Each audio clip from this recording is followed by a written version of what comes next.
নমস্কার, স্বপ্নাবিক নিউজ নেটওয়ার্কে স্বাগত। 2024 জানুয়ারি মাসের পরিস্থিতির সঙ্গে বর্তমানে গঙ্গাসাগরের বিন্দুমাত্র মিল খুঁজে পেলাম না আমরা। মৌসুমী অক্ষরেখার পাশাপাশি সাগরের চোখ রাঙাচ্ছে ঘূর্ণাবর্ত, দোসর পূর্ণিমার ভরা কোটাল। ক্রমশ বাড়ছে সাগরের জলোচ্ছ্বাস, বড় বড় ঢেউ ছুঁয়ে ফেলছে কপিল মুনির আশ্রম, আর এর ফলে ভাঙতে শুরু করেছে মন্দিরে যাওয়ার 5টি রাস্তা।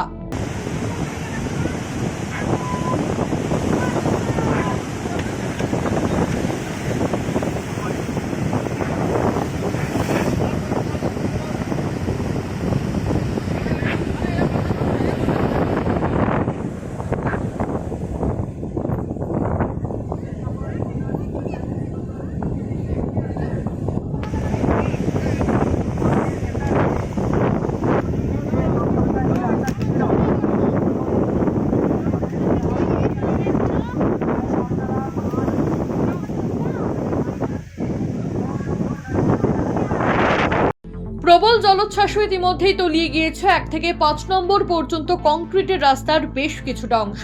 ভেঙে পড়েছে সাগর পাড়ে থাকা পুণ্যার্থীদের জন্য তৈরি দোকান ঘরগুলি।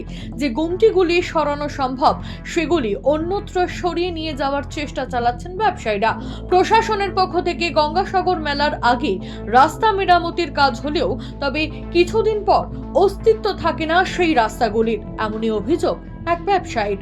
একটা জিনিস কি যে পুরো সমুদ্র একেবারে উঠায়, আমাদের দোকানপাট এখানে সেখানে নিয়ে পুকুরের মতো লাগছে।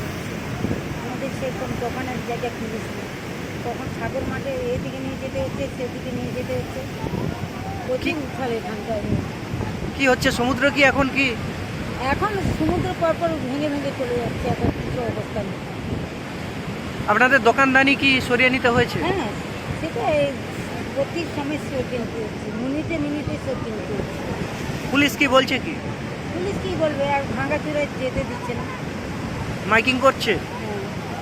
এই যে কোটালে দোকান সব ভেঙে যাচ্ছে, 2-3টা খাট টেনে নিয়ে গেছে সমুদ্রে, ছামড়া প্যান্ডেল সব নিয়ে চলে যাচ্ছে। গঙ্গাসাগর মেলার সময় হলে রিপেয়ারিং করে, মাটি দিয়ে ভরাট করে, আবার কোটাল এলে ভেঙে যায় এরকমই। আমাদের তো মেন যে 2 নম্বর ঘাট, ওটা তো ভেঙে গেছে। এখন আমরা অস্থায়ীভাবে এরকম করে খাই। সমুদ্রের এখন কি পরিস্থিতি? সমুদ্রের পরিস্থিতি বড় ভয়ানক, কতটা আতঙ্কের মধ্যে আছো? ওই যে আতঙ্কের মধ্যে তো থাকতেই হবে, যেমন 3টা মাল সমেত খাট গঙ্গা থেকে চলে গেছে। আস্তে আস্তে আমরা বাড়ি থেকে আসার আগেই চলে গেছে। তারপরে যে প্যান্ডেলগুলো খুলে নিচ্ছি, যেগুলো পাচ্ছি খুলে নিচ্ছি, আর যেগুলো গেছে নিয়ে কোথায় যাবে? নিয়ে ওই যে আবার উপরের দিকে বানাতে বলছে, উপরের দিকে বানাবো। একদিক দিয়ে রাস্তা বানায়, অন্য দিক দিয়ে লোক সব উঠে চলে যায়। যাত্রীরাও তো ভয়ঙ্করভাবে আসে যায় না, ওদেরও তো তেমন স্থায়ীভাবে কোনো ঘাট রয়েছে।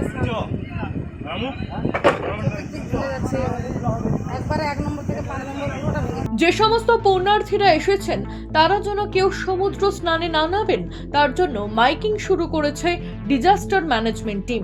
সাংবাদিকদের মুখোমুখি হয়ে কি জানালেন এনটিআরএফ এর এক কর্মী, শুনবো। আমরা সাগর ব্লক প্রশাসনের পক্ষ থেকে মাইকিং করে জানাচ্ছি যে এখানে সমুদ্রে খুব জল বাড়া, তাই 1 নম্বর থেকে 5 নম্বর পর্যন্ত যে কানেক্টিং যে ঢালাই রাস্তা ছিল ওইটা ভেঙে পড়ে যাচ্ছে, এবং যে দোকানগুলো যে ছিল ওদের সরিয়ে নিতে বলছি, একটু দূরের দিকে গিয়ে বসতে বলছি যাতে নদীর ধারে ওরা না থাকে, এবং তীর্থযাত্রীদেরও বলছি এখন আমাদের 6 নম্বর স্নানের ঘাটটা খোলা আছে, ওই দিকে গিয়ে নিরাপদে স্নান করার জন্য।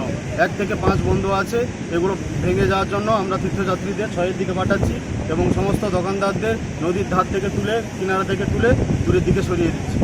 নদীর পাড়ে থাকা গাছ, অস্থায়ী দোকান, মাটির তলায় থেকে আসা পাইপলাইন, মেলা গ্রাউন্ডের ওয়াচ টাওয়ার গ্রাস করা শুরু করেছে সমুদ্র। এক প্রকার নিশ্চিহ্ন হয়ে গিয়েছে অস্থায়ী বাঁধ। বর্তমানে ভয় ধরাচ্ছে অন্য পরিস্থিতি। কপিল মুনি আশ্রম ছুঁয়ে ফেলেছে সমুদ্রের ঢেউ।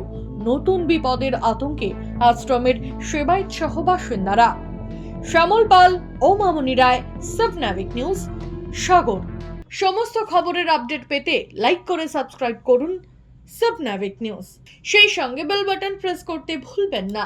আপনাদের একটা সাবস্ক্রিপশন আমাদের জন্য অত্যন্ত মূল্যবান। জয় হিন্দ।